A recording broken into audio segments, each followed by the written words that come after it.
क्योंकि बड़े महलों में आपको भौतिक सुख प्राप्त हो सकता है, लेकिन इस महल में हमें आत्मिक सुख की प्राप्ति होती है। सबसे बड़ा सुख आत्मिक सुख है। आज जो मन में उमंग है आप लोगों के अंदर है, उससे 100 गुना अधिक उमंग हम सभी लोगों के मन में है, क्योंकि इन लोगों के द्वारा निर्मित, शिक्षकों के द्वारा निर्मित बच्चे बाह्य वस्त्र को देख करके लोगों ने उनका मजाक उड़ाना शुरू किया कि यह धोती कुर्ता वाला क्या करेगा। तो जब उनको संबोधन के लिए कहा गया, दूसरे लोगों ने कटाक्ष भी थोड़ा किया था भाषण देने के क्रम में, लेकिन उन्होंने कभी उसका प्रतिकार नहीं किया। प्रतिकारता को रख करके उन्होंने कहा कि हम भारतीय, तो हमारे लिए वह दुर्बलता नहीं है, वही तो हमारा संबल है, वही तो आत्मबल है। कोई बड़ा आदमी कभी बड़ा नहीं बना, कोई छोटा आदमी ही बड़ा बना है और बड़ा बनने का प्रयास करता है। कि आज शिक्षा में गिरावट हुई है। हमारे बच्चे, इसमें से सैकड़ों बच्चे ऐसे हैं जिसका अगर सही प्रोडक्शन मिले तो विश्व का अच्छे से अच्छे सदस्य में से वो गिने जाएंगे। लेकिन दुख इस बात की है कि वह भटकते हैं कि हम कहीं किसी से पूछने जाऊं और उनका सही समाधान नहीं मिल पाता। जिस कारण से वह अपनी अभिव्यक्ति को निष्ठा का पालन करता रहा, शायद उसमें कमी आती जा रही है। चाहे परिस्थितियां जो हो, और अंदर से पूर्णतः भावपूर्ण रूप से मैं अंदर से रोता रहता हूं कि यह मनुष्य जीवन मेरा बर्बाद हो रहा है कि मैं उस कर्तव्य को सही रूप में निर्वहन नहीं कर रहा हूं। परिस्थितियां चाहे जो है। सब लोगों से मेरी मुलाकात हुई और ईसा ने मुझे फोन किया। ईसा का गुस्सा भी थोड़ा सही था, कुछ न कुछ आज वो 4 अंक मुझे प्राप्त हो गया रहता, 30 में 30 अंक मुझे प्राप्त हो गया रहता तो मैं आज जिला टॉपर होता। पूर्ण रूप से मैं भी एहसास नहीं किया, लेकिन मैं ईसा को यह बता देना चाहता हूं, गुरु कृपांक देकर के प्रसन्न नहीं होते। गुरु जो है वह उसकी में साहस, बल, धैर्य, उसके ज्ञान को देकर के प्रसन्न होते हैं। वह 4 नंबर कम जो होगा वह आपके भविष्य का निर्माण कर देगा। मुफ्त में कुछ अधिक नंबर प्राप्त कर लेने से वह व्यक्ति को सबल नहीं बनाता है, वह निर्बल बनाता है। इसलिए मन में कभी भी कोई भी बच्चे यह नहीं रखे कि हमें सर्वज्ञ होते। जो अपने बच्चों से, चाहे वो अपना पुत्र ही क्यों ना हो, अगर शिक्षक की कुर्सी पर बैठे हैं, अगर अच्छा दूसरा करने वाला है तो हमें उसी को पहचानना चाहिए और उसको छोड़कर मैं अपने पुत्र को पहचानता हूं तो मैं कृतज्ञ कहलाऊंगा। वो चाहे वह कोई भी शिक्षक हो, वह उस बच्चे का भी विश्वास आपके प्रति जगता है। तात्कालिक वह समझता है कि सर ने हमें नहीं किया है, लेकिन बाद में उसका मन हमेशा यह कहता रहता है कि सर का नहीं। शुरू में 2009 की मैं बात बता रहा हूँ, जहाँ मैं हूँ उसी गांव की एक लड़की जो हमसे कहीं न कहीं रिलेशन से जुड़ी हुई थी, पढ़ने में भी बहुत अच्छी थी, लेकिन उसका इससे अधिक नंबर दूसरे लड़की को आया और मैंने वही दिया। उस समय कुछ नहीं कही, लेकिन 5-6 वर्षों के बाद जब दूसरे बावड़ियों की थी जो हमसे फिर हुई थी, उन्होंने हमको कही सर मुझे आपका निर्णय बहुत ही अच्छा था कि मुझे अधिक नहीं दे करके आप दोनों में आप मुझे अधिक दे सकते, लेकिन आपने 1 नंबर मुझे कम दिया, यह आपका सही साल में हमसे अच्छा हुआ। तो कम से कम यह विश्वास तो किया कि जो सही है उसको सही नहीं मिला। तो मैं यह कहना चाहूंगा कि व्यक्ति पोशाक से नहीं पहचाने जाते, बहुत ढंग से नहीं पहचाने जाते हैं। जैसा आप लोगों ने पढ़ा है कि नहीं वितुल्यम चराचरा स्वदेश से पूजते राजा विद्वान सर्वत्र, कि विद्वान और राजा में कभी तुलना नहीं की जा सकती। विद्वान जो है वह पूरे विश्व में पूजे जाते हैं और राजा जो है अपने देश में। जिला टॉपर रैंक 4 और अनुमंडल की प्रथम स्थान लाई है कला संकाय में यानी आर्ट्स में। जोरदार तालियां हो जाए। और सभी विद्यार्थी को निशा कुमारी से एक सीख लेना चाहिए कि 2023 में उनका स्थान यहाँ पे होना चाहिए स्टेज पे। तो आप लोग जोर लगाइए। और अब मैं साइकिल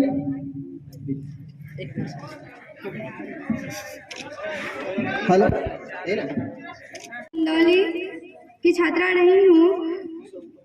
12वीं की परीक्षा वार्षिक परीक्षा में 2022 में 444 अंक प्राप्त कर उत्तीर्ण की हूँ।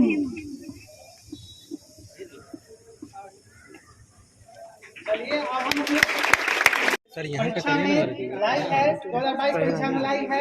सरकार से बोलिए ना, सरकार से बोलिए, इधर आइए ना। इसके पीछे मतलब किस प्रकार से इन्होंने परीक्षा की तैयारी की, हम निशा कुमारी से जानना चाहेंगे।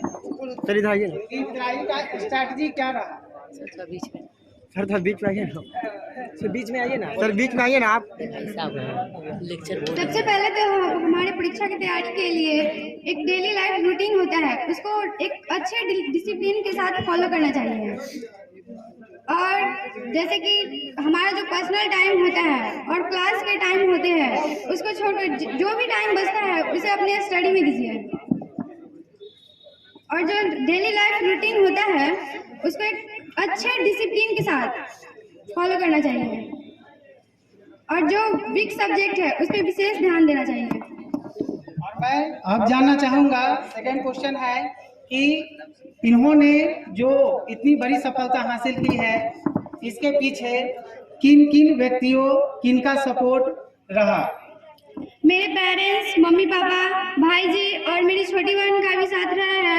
अपेक्स इंग्लिश क्लासेस के रोशन सर, करियर कंपटीशन के परवीन सर और शिक्षक लोग हैं, उन्होंने मेरा मार्गदर्शन किया।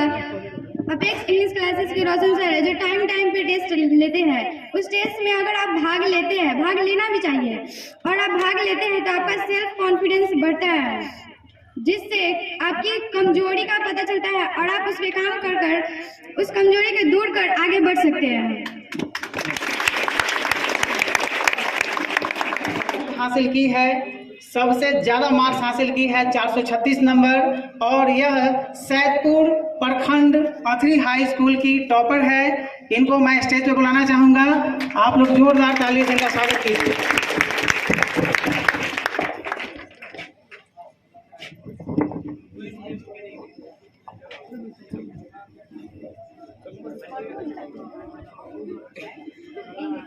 अब मैं उपेंद्र सर को प्रतिभा कुमारी को सम्मानित करने के लिए आग्रह करता हूँ। अभिनंदन करना चाहूंगी जिन्होंने मुझे इस मंच पर अपने मन की भावना को व्यक्त करने का अवसर दिया है। मेरा नाम प्रतिभा कुमारी है और मैंने इंटरमीडिएट 2022 की परीक्षा में विज्ञान संकाय में 436 अंक प्राप्त किया है और मेरे स्कूल का नाम कैलाशपति उच्च विद्यालय अथरी है। अब मैं प्रतिभा कुमारी जो साइंस स्ट्रीम से 436 नंबर लाई है, उनसे जानना चाहेंगे कि वह परीक्षा की तैयारी जो है इंटरमीडिएट की परीक्षा की तैयारी साइंस स्ट्रीम से किस प्रकार से की है। परीक्षा की तैयारी के लिए आपको एक स्ट्रेटजी बनानी होगी, एक टाइम टेबल बनाना होगा। हर रोज आप एक अपना टारगेट फिक्स रखिए, एक गोल बनाइए और उसे पूरा जरूर कीजिए। जरूर आप देखिएगा एग्जाम तक आप सफलता के बहुत करीब रहिएगा। कहने का मतलब है कि छोटा छोटा गोल बनाना जरूरी है डेली रूटीन के हिसाब से। ओके, चलिए आगे हम जानना चाहेंगे कि प्रतिभा कुमारी के इस सफलता में किन किन व्यक्तियों का विशेष योगदान रहा।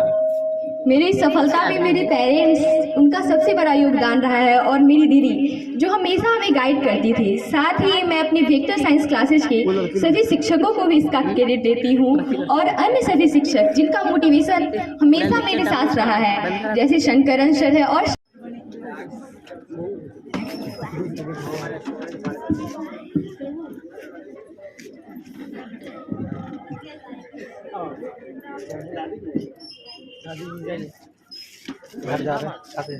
इनकी दादी भी आई हुई है, अमीषा जी की।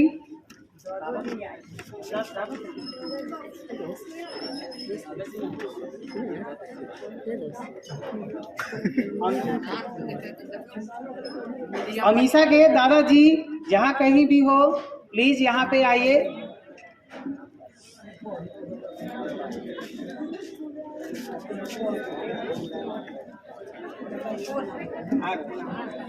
नहीं है।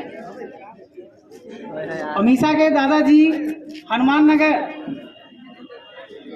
आपके सामने उपस्थित है। इनसे हम मैं अनुरोध करूंगा यह आपके सामने कुछ अपनी बातें रखें। आदरणीय मंच, माननीय अतिथिगण, यहाँ उपस्थित प्रधानाध्यापक और हमारे शिक्षण संस्थान के सभी शिक्षकगण को मैं सादर प्रणाम करती हूँ। सर्वप्रथम मैं वेक्टर साइंस गण को धन्यवाद देना चाहूँगी, जिन्होंने मुझे इस मंच पे अपनी मन की भावना को व्यक्त करने का अवसर प्रदान किए हैं। मेरा नाम अमीषा कुमारी है। मैं श्री गुरु शरण उच्च विद्यालय बेलसंड की छात्रा रही हूँ और 12वीं 2022 की एग्जाम में मैं 427 अंक लाकर इस एग्जाम को उत्तीर्ण की हूँ।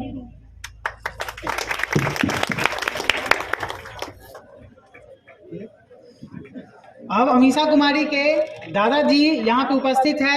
मैं चाहूंगा कि प्रवीण सर उनको सम्मानित करें।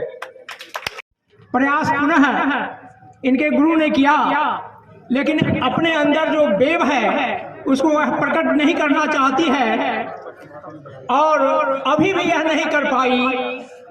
तो इसीलिए कहा गया है कि मनसा चित्तन कार्जन बचसा न प्रकाशे, तो उस बात को ये आत्मसात की हुई है। इसलिए मैं धन्यवाद देना चाहूँगा और हम लोग भी यह जानने का प्रयास नहीं करूँगा कि किस मार्गदर्शन से आगे बढ़ रही है, और इसके मन में है कि मैं अंदर ही अंदर पूरी सफलता को प्राप्त करके ही प्रकाशित करूँ। तो इसके लिए इसे धन्यवाद। सिखाते हैं जो माता पिता होते हैं, और दूसरा गुरु जो दुनिया में जीना सिखाते हैं। और मैं सबसे बड़ा श्रेय इन गुरुओं का मानता हूं जिन्होंने बच्चों के जो सही मार्गदर्शन देते हैं, और सही मार्गदर्शन देने के साथ साथ बच्चे उनका पालन करते हैं, वही सफलता के मंजिल तक पहुंचते हैं। बच्चे से निवेदन करना चाहूँगा कि सफलता सभी को सफल होना चाहिए। तो जानना चाहेंगे आप लोग कि सफल क्यों होना चाहिए। सफलता और असफलता में बहुत बड़ा अंतर है। सफलता आपका परिचय दुनिया के साथ कराती है और असफलता दुनिया के परिचय आपके साथ कराती है। इसलिए सफल बनना जरूरी है।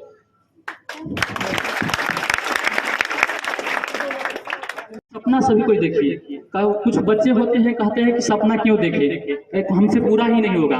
तो सपना सभी को देखना जरूरी इसलिए है कि कहा गया है डरना नहीं है, सपना ऊंचा होना चाहिए। सपना अगर चांद का देखोगे तो जरूर तारों में आकर अटकोगे। तुम्हारे साथ अगर बुरा से बुरा होगा तो जरूर तारों में आकर अटकोगे। इसलिए सपना बड़ा होना चाहिए, तभी मंजिल मिलती है।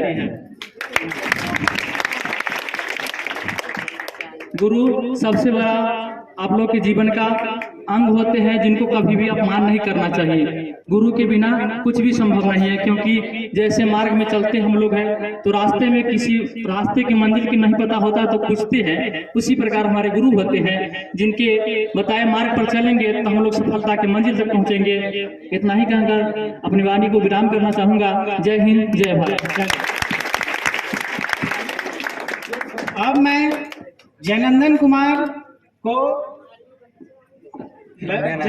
से यह जानने की कोशिश करते हैं इन्होंने किस प्रकार से तैयारी की है अपने एग्जामिनेशन की। जयनंदन कुमार।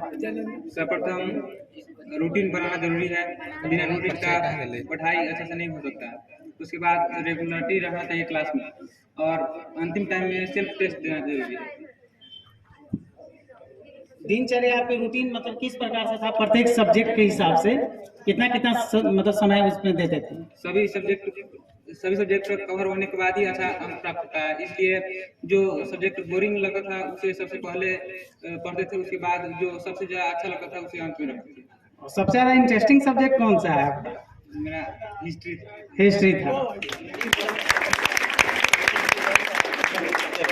ठीक है, मतलब जो सबसे बोरिंग सब्जेक्ट है, मतलब जिसमें मन नहीं लगता है, हो सकता है एक आध सब्जेक्ट में मन ना लगे, हालांकि पढ़ना तो सभी को है।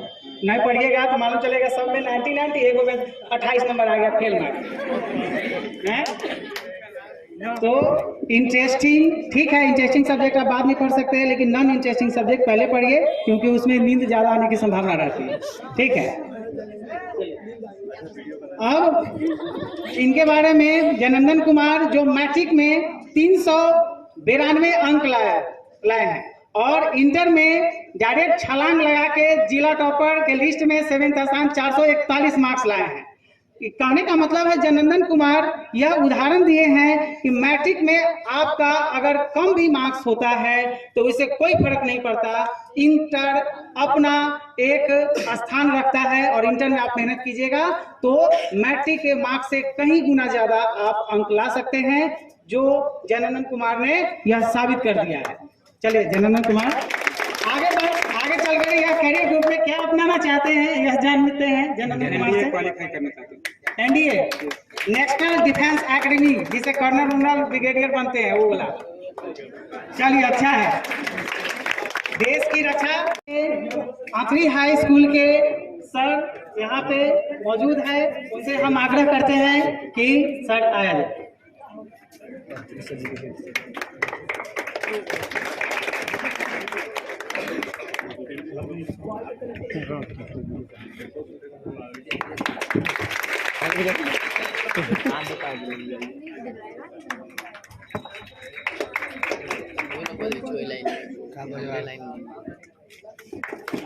उत्साह कम रहा तुम लोग का क्या रे?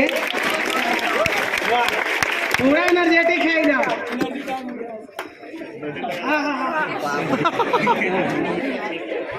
ठीक है, हमारे संस्थान से जो भी 425 अंक से ज्यादा लाते हैं उनको साइकिल दिया जाता है, और मैं चाहूंगा सर सम्मानित करें साइकिल से सुधांशु कुमार को।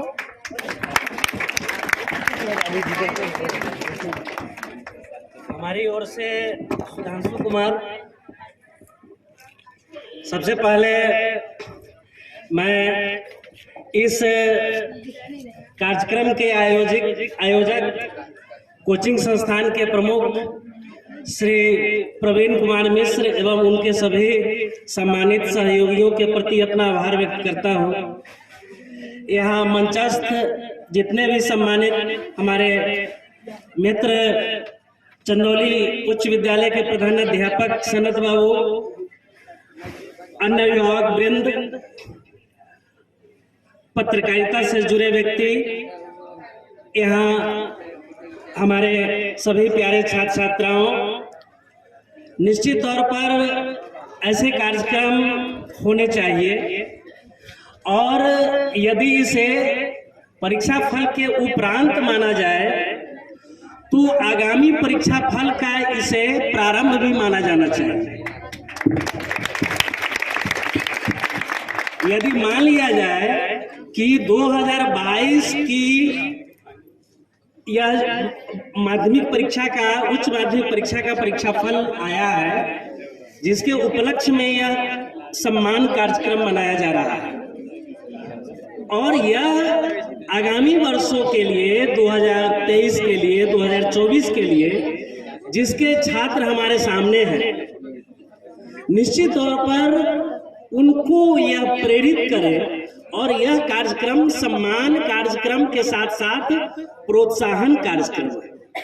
न केवल आगामी वर्षों में जो हमारे विद्यार्थी परीक्षा में सम्मिलित होंगे उनके लिए, और आज जिन्हें सम्मानित होने का मौका मिल रहा है और निश्चित रूप से इतना गर्मजोशी से उत्साहित होकर यह कोचिंग संस्थान सम्मानित कर रहा है। इन सभी सम्मानित होने वाले छात्र छात्राओं को प्रेरित होने की जरूरत है, प्रेरणा पाने की जरूरत है। सम्मान तो जीवन में मिलने वाला एक नियमित चीज है जो हमें हमारी उपलब्धियों के कारण मिलता ही है, लेकिन किसी भी उपलब्धि को हमें मंजिल नहीं मानना चाहिए। कोई भी उपलब्धि मंजिल नहीं होती है, बल्कि एक पड़ाव होता है, एक यात्रा का। आप जिस रास्ते चल रहे हैं थोड़ा देर खेले, उस रास्ते में आपने एक महत्वपूर्ण पड़ाव पास किया है और आपने एक अच्छी उपलब्धि हासिल की है, और आप यह हमेशा स्मरण रखेंगे कि यह उपलब्धि आप जो हासिल किए हैं, यह दृढ़ निश्चय, कठिन परिश्रम, आत्मविश्वास के सहारे प्राप्त किया है। और इन तीनों को, दृढ़ निश्चय, विल पावर, हार्ड वर्क और सेल्फ कॉन्फिडेंस, इसको आपको जीवन भर बनाए रखना है। जीवन की परीक्षाएं इन बोर्ड की या यूनिवर्सिटी की परीक्षाओं से भी मुश्किलें होंगी। उसमें आपको धैर्य, विवेक और संयम जैसे गुणों का विकास करना पड़ेगा, इन्हें अपने जीवन में ढालना पड़ेगा। और इसके लिए आपको पूरे दिन के 24 घंटे, साल के 365 दिन आपको तन से, मन से, भावना से, आत्मा से पूरी तरह से अनुशासित होना पड़ेगा। और अनुशासन कैसे होता है?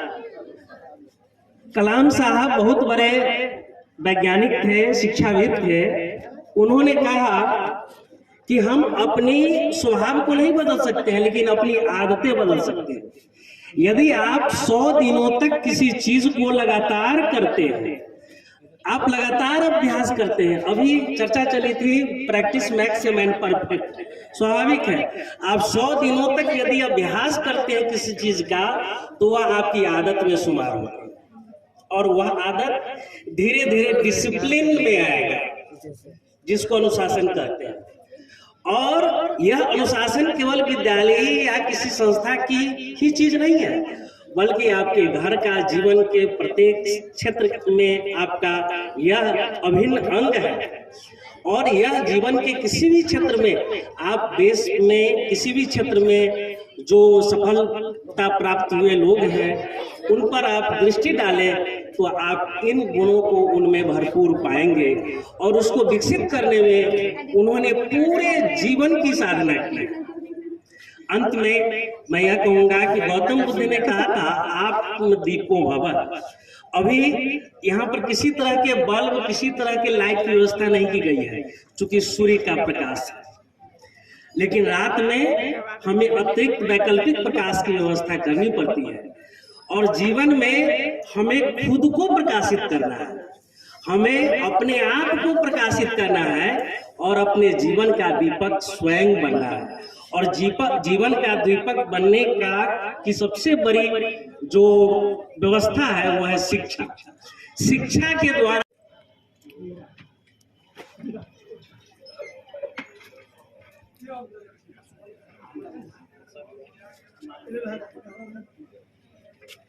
मैं उपेंद्र सर को आमंत्रित करता हूं, सर को सम्मानित किया जाए।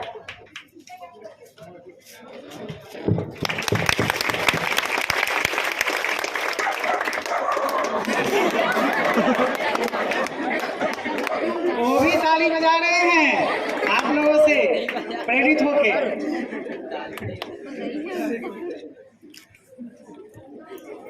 ठीक है,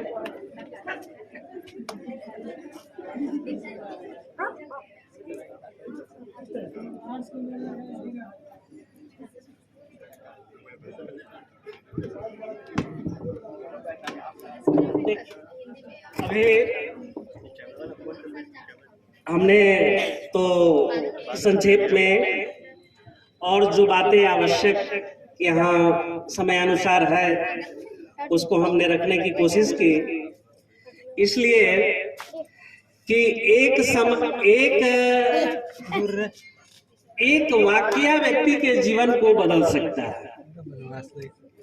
एक वाक्य। तो यदि आप सीखने की प्रवृत्ति रखें, तब जितने भी महापुरुष हुए हैं सबों में सीखने की प्रवृत्ति रही है, और सीखने की प्रवृत्ति रही है अपने से बड़ों से, माता पिता से, गुरुजनों से, अपने समकक्ष वालों से, यहाँ तक कि अपने से छोटों से भी, अपने से बच्चों से, सबों से। और यह प्रवृत्ति केवल विद्यार्थी जीवन में ही नहीं बल्कि पूरे जीवन में, यह शिक्षा जो हम प्राप्त करते हैं वह जन्म से लेकर मृत्यु तक चलती है। प्रतिभा के बारे में, प्रतिभा यहाँ आपकी छात्रा है और हमारे विद्यालय में वर्ग 9 से ही छात्रा है। अभी इसकी बड़ी बहन है, इसकी बड़ी बहन वसुंधरा भी काफी मेधावी छात्रा रही है, अभी भी है, और उसके साथ यह बचपन से ही आती है। और निश्चित रूप से मैं समझता हूँ कि माँ सरस्वती का आशीर्वाद इसे प्राप्त है, और सीमित संसाधनों में भी और गुरुजनों का आशीर्वाद इस पर रहा है। और हमारे विद्यालय में इसने मैट्रिक में 454 अंक प्राप्त किए। बाद में इसने भले ही विज्ञान विषय लिया, गणित लिया, लेकिन सभी विषयों में इसकी समान दिलचस्पी रही है। और पढ़ाई के, चाहे वह बोलने की बात हो या लिख करके अपने अभिव्यक्ति को देने की बात हो, तो हर जगह इसमें काफी उत्साह की भावना रही है और समस्त मानवीय गुणों को यह आत्मसात करने की प्रवृत्ति रखती है और सीखने की प्रवृत्ति इसमें बनी हुई है। मेरी ईश्वर से प्रार्थना है कि माँ भगवती का आशीर्वाद, सरस्वती का आशीर्वाद इस पर जीवन भर बना रहे, और निश्चित तौर पर ऐसे कार्यक्रमों से जो यहाँ थोक में सम्मान बट रहा है, थोक में ये लोग अपने तन, मन और धन तीनों का प्रयोग करके ये अपने बच्चों को सम्मानित कर रहे हैं। मैं समझता हूँ कि आगे बढ़ने के लिए प्रेरित कर रहे हैं। जीवन में आपको हमेशा प्रेरित होना है आगे के लिए। तो निश्चित तौर पर हम इन प्रतिभा सहित यहाँ के सभी बच्चों के मंगलमय भविष्य के लिए, इनके उज्जवल भविष्य के लिए हम कामना करते हैं, ईश्वर से प्रार्थना करते हैं, और यहाँ के आयोजकों को हम अपना धन्यवाद, आभार समर्पित करते हैं। धन्यवाद। सुधांशु कुमार है, जिनका मार्क्स 434 है, वो कुछ आप लोगों के बीच अपनी बातों को रखना चाहते हैं। हमने सोचा कि शायद ये कुछ नहीं बोलेंगे, इसलिए इन्हें यूं ही मंच पे रखे हुए हैं। ठीक है, आप इन्हें सुने, उसके बाद राकेश कुमार जी का स्वागत हम तो करिए। Very good afternoon to honorable principals, respectable teachers, and my dear friends. First of all, I give a hearty thank to my teachers for giving me a place on this podium, on a stage, to explain myself, to introduce myself. I am Sudhanshu, and I basically belongs from Baradi. I completed my intermediate from RNTS College Morsar and secured 434 marks in intermediate arts from Bihar Board. Now I am going to explain my experience which I faced during last 2 years. You should always try to be more self-dependent in each and everything, including your study, because you are the make and break of your life, or always also destiny. If you give more time on your study, then your study will give better and excellent marks in your board exams. If you have confidence, then also keep a power to complete it. Thank you. Also, I say the enshrinement of India, Dr. APJ Abdul Kalam ने कहा है कि सपने वो नहीं होते जो हम सोते हुए देखते हैं, सपने वो होते हैं जो हमें सोने नहीं देते हैं। Thank you. मैं सुधांशु से कुछ और भी पूछना चाहता हूँ, क्योंकि इंग्लिश में मार्क्स लाना काफ़ी टफ होता है। हमारे पास इतने टॉपर्स हैं, जिला टॉपर्स हैं, 444 मार्क्स है, 441 है, 336 है, और भी 330 मार्क्स हैं। अन्य बच्चे भी हैं जो कि 427 है। इस तरीके से इतने 400 लाने वाले बच्चे हमारे पास हैं, टॉपर्स हैं, जिला में भी उनका स्थान है। लेकिन सुधांशु जो है वो इंग्लिश में बहुत ही अच्छे हैं, इन्होंने काफ़ी अच्छा स्कोर किया है, 90 मार्क्स लाया। आप इंग्लिश के बारे में बच्चों को कुछ बताइए, क्योंकि यही सिर्फ हमारा रिजल्ट थोड़ा बहुत अगर कम होता है, बिहार बोर्ड के जितने भी बच्चे हैं तो बिल्कुल यही पीछे हो जाते हैं। ऐसा क्यों हो रहा है और आपने इंग्लिश को किस तरीके से जो है टैकल किया है, आप बच्चों को बताएं। इंग्लिश तो पहले हमारे हिंदुस्तान का था नहीं, आए तो अंग्रेजी लेकर आए, तो समझना तो थोड़ा कठिन है ही। वैसे मेरा 10th CBSE से रहा, बैकग्राउंड इंग्लिश मीडियम था। मैं यह भी कोशिश करता रहा कि मैं 12th इंग्लिश मीडियम से ही दूँ, बट नहीं दे पाया। आर्ट्स इंग्लिश मीडियम से, हिंदी मीडियम से ही दिया। इंग्लिश एक ऐसा सब्जेक्ट है जिसको आपको हर डेली पर डे पढ़ना चाहिए। प्रोज हो या पोएट्री या स्टोरी ऑफ इंग्लिश, जो आपकी सिलेबस का बुक है, पर डे आप पढ़िए। और इंग्लिश और हिंदी ये कंपलसरी सब्जेक्ट है आर्ट्स, साइंस और कॉमर्स स्टूडेंट्स के लिए। आप इनको एवरीडे टैकल कीजिए, पर डे। मैं ये भी जानना चाहता हूँ कि ये इंग्लिश की जो आंसर राइटिंग है उसे किस प्रकार से लिखे हैं, जो कि इंग्लिश में 90 स्कोर करना अपने आप में एक बहुत बड़ा चैलेंज है। जो हमारे बिहार के टॉपर हैं अभी, उनका भी, और जो स्टेट हमारे यहाँ से जिला टॉपर में है उनका भी मार्क्स 90 स्कोर नहीं है। बिहार टॉपर का है, लेकिन जो जिला में स्थान, जिन्होंने नंबर 1 स्थान प्राप्त किया है, उनका भी 90 मार्क्स नहीं है। तो आखिर ये कैसे हो पा रहा है? इन्होंने किस तरीके से इंग्लिश को टैकल किया है? आप आंसर राइटिंग को किस तरीके से आपने प्रैक्टिस किया है? जैसा कि बिहार बोर्ड के बच्चे क्या करते हैं, आंसर्स उन्हें प्रोवाइड करा दिया गया, उन्हें 10 बार 20 बार लिखते हैं, लिख करके किसी भी तरीके से, जिन्हें बोलते हैं कि घूर कर पी जाओ। तो बिल्कुल पी जाने वाली बातें हैं, या फिर आपने कुछ अलग किया है? आप बताइए।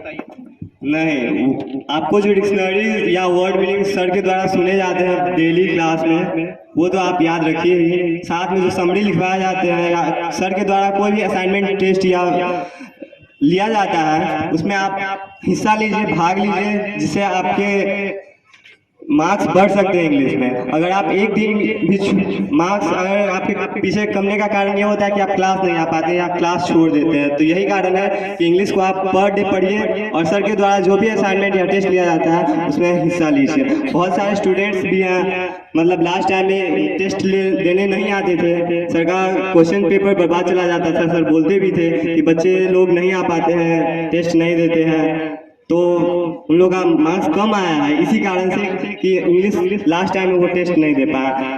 टेस्ट का मतलब है जो आप यहाँ पे देंगे वही आपको बोर्ड एग्जाम भी देगा। Thank you. एक चीज और है, मैं कुछ और पूछना चाह रहा हूँ। इंटीग्रेटेड लिखने की बात है, यानी सब्जेक्ट्स में कहीं भी आपने कुछ भी पढ़ा है उसको शायद सुधांशु आप खुद ही बताएं कि आपने जैसे ज्योग्राफी या हिस्ट्री या पॉलिटी या हिंदी में भी जो चीजें पढ़ी है उसको आपने इंग्लिश में इंटीग्रेटेड रूप से क्वेश्चंस में आंसर किया है और किस तरीके से उसको मैनेज किया था जिस कारण से आपके मार्क्स इतने अच्छे आए, बताइए। हर सब्जेक्ट जो होते हैं आर्ट्स में एक दूसरे से इंटर रिलेटेड होते हैं। एग्जांपल दूं आपको मैं, ज्योग्राफी में प्रदूषण पॉल्यूशन के बारे में भी पढ़ना है। जो बच्चे आर्ट्स या इंग्लिश में एग्जाम दिए होंगे इस साल, उनके क्वेश्चन पेपर में जरूर आया होगा इससे पॉल्यूशन पे लिखने के लिए। तो मैंने पढ़ा कहा ज्योग्राफी में और उसका आंसर लिखा इंग्लिश में। हिंदी में भी पूछता है, हिंदी में भी मैंने लिखा। तो हर एक सब्जेक्ट किसी न किसी से इंटर रिलेट होता है। अगर आप एक सब्जेक्ट को आगे लेके चलते हैं तो जरूरी नहीं है कि आपका दूसरा सब्जेक्ट भी अच्छा हो जाए। सबको एक साथ लेके चलना है इंटर रिलेटेड, लेकिन हर सब्जेक्ट को मतलब अच्छे से पढ़िए और सब्जेक्ट को अपने हिसाब से टाइम दीजिए। आपने एग्जाम में कुछ क्वेश्चंस जो है शायद छोड़ दिया था, जिस वजह से आपका मार्क्स थोड़ा नीचे दिख रहा है। उसके पीछे कारण बच्चों को बताइए, ताकि आने वाले जो हमारे बच्चे हैं जिन्होंने आगे तैयारी करने की ठान रखी है वो कुछ गलतियां ना करें, ताकि उनका और बढ़िया से बढ़िया मार्क्स आ पाए। I got 82 marks in history. अच्छा नहीं है, बस क्वेश्चन छूट गया था, टाइम मैनेजमेंट नहीं था उसमें।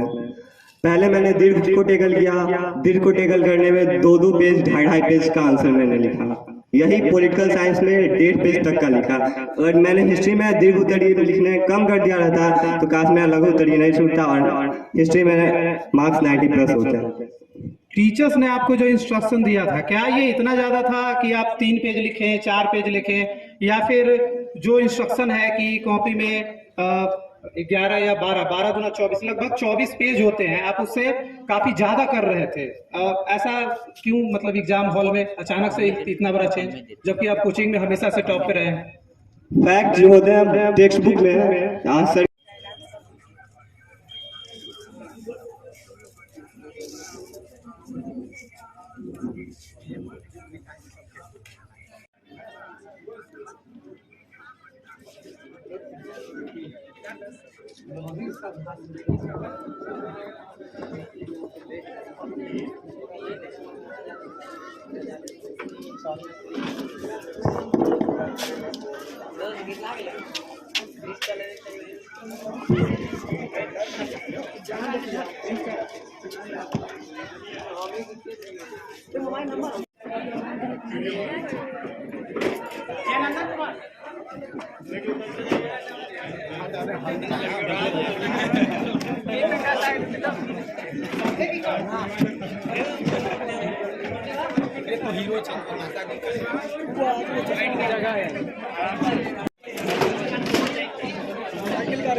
पहले से ही हो रखा है, ठीक है, और आप लोगों को भी जाना नहीं है, क्या वेट लिया जाएगा?